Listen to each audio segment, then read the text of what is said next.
Environmental groups and wild coast communities are rejoicing at the moment. The decision to grant Shell rights to explore oil and gas in the Transkei must be set aside. That's the order from the High Court down in Gqeberha.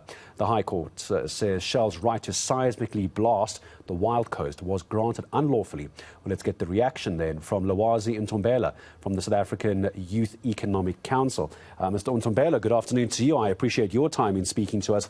So is this good news or bad news in your view? Good afternoon to you and good afternoon to your viewers. It's a bit of both. So we need to look at it in the context of our energy crisis that we are facing in South Africa. And then we also need to look at it from the unemployment crisis that we are facing in South Africa. I personally believe with the council that companies like Shell need to communicate and need to convey their message towards the community and consult the communities. But we need to solve our energy crisis and our electricity crisis in South Africa. Oil and gas provides a vast majority of products that we use on a daily basis. So we need to continue to explore it and drill it and then create products out of it. Yeah, we're caught in a bit of a rock and a hard place, if I can use that turn of phrase, a rather sad cliche, but a bit of a rock and a hard place. We need the energy. We need what oil and gas can provide. It can solve many problems, but the knock-on effects long-term are devastating as well. So when we try and figure out a path forward, Mr. Ntombela, what does that path look like for you? The courts have said, no, Shell, you can't do it, go away. But what's the solution to your mind going forward?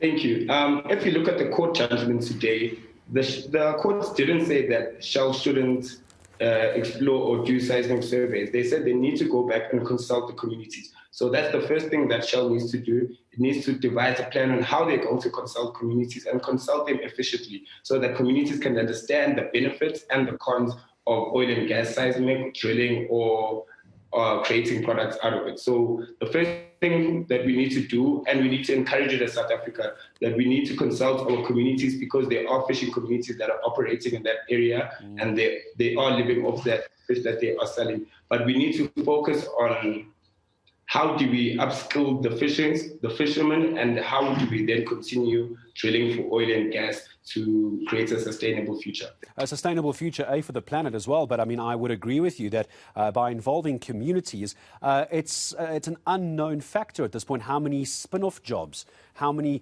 down-the-hill economies can be created if this were to be done properly? So if Shell were to come back in an indeterminate time frame and say that they've now consulted properly and the court allows it, you'd be willing to work with Shell because the economic gains would be immense, wouldn't they? Yes, indeed they would. If you look at all the countries that drill for oil and gas, the amount of taxes that they pay, the amount of jobs that they create, and the amount of products that we use on a daily basis that are produced from oil and gas are just insurmountable. So we need to encourage the drilling of oil and gas in South Africa. It is our natural resources. We cannot abandon it. We have a serious energy crisis right now. The goal of South Africa is to reduce emissions and not to move away from fossil fuels. So we need to continue to drill for them. We need to continue creating products out of it to make sure that Africa, but South Africa in particular, is energy independent. I don't think anybody would argue the points of the economic advantages of doing this, though. But what do you tell, even from an economic perspective, what do you tell the groups that are celebrating today that say if we continue down this reliance on fossil fuels like oil and gas, we're killing the planet? What do you tell them? Thank you very much. Last week, I attended a pre-colloquium of the Petroleum Agency of South Africa. And when you hear the people who have complaints and who are opposing Shell, they're not talking about the economic, they're not talking about the damages that can have, the long-term damages that happen to the fish. They're talking about being consulted and being part of the economic benefits. They're talking about being part of the value chain. So when Shell comes back to the communities to drill inside their community or within their communities, they need to involve these communities from the seismic process all the way to the refinery process. So we need to have a phased out plan on how we are going to implement this thing that will work for South Africa, but Africa as a whole. Well, obviously, you're talking to me as the Youth Economic Council as well. I imagine if this is done properly and everybody is on board as far as possible, do you think a sector this size, Mr. Ntombela, could actually have a positive impact on youth unemployment? Have you got a number in mind that the kind of jobs that can be created to employ our youth in our country? Thank you very much. If you look at all the industries that are involved in energy in South Africa, you'd see a trend within the fossil fuel communities. For example, in the coal industry, we have over 90,000 South Africans who are employed there.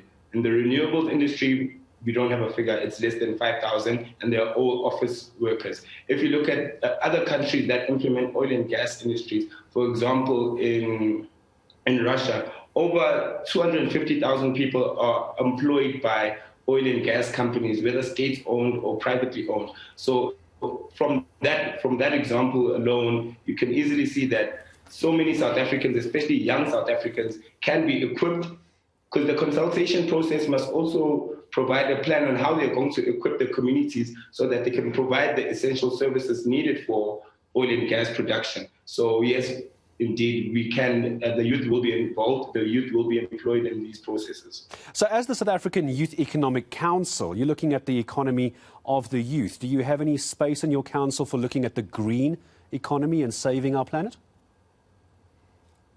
We're not opposed to renewable technology. The only issue we have with renewable technology is that it's not domestically manufactured. They bring engineers from overseas, they bring technology from overseas. Everything is brought in from China or Germany. And another problem that we have with it, and currently we can see Germany is having a serious energy crisis. Electricity prices has increased drastically because of relying on renewables too much. So we are not opposing renewables. We are saying we can use them in the transition phase. But until they develop enough battery storage capacity and enough technology which will provide us with reliable so that it cannot be intermittent, then we can then start looking at renewables. But for now, we do know that we have coal that is reliable. We do know that we have oil and gas which is reliable. So we need to focus on those two things. The renewable industry still needs to develop their R&D, and then we can start talking about moving towards renewables. Right now, our goal is to reduce emissions, not to move away from one technology to another. Certainly a sound argument, and one which I'm sure we'll unpack in days to come. Mr. Lwazi Ntombela, I appreciate your time. Vice President and Head of Business, the South African Youth Economic Council, joining us here on Today on eNCA.